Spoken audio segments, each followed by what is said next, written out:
Aloha, and welcome to this brief overview of Module 1.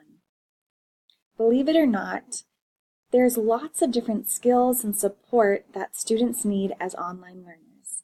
And this module is dedicated to providing you with an overview of the types and skills and support you need to be successful.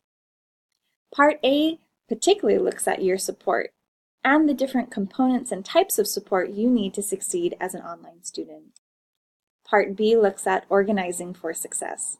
Organization is a critical component to any type of success as a student, and in particular, as an online student.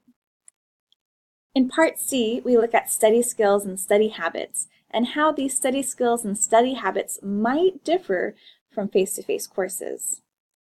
And lastly, we focus on Part D, which is communicating as an online student.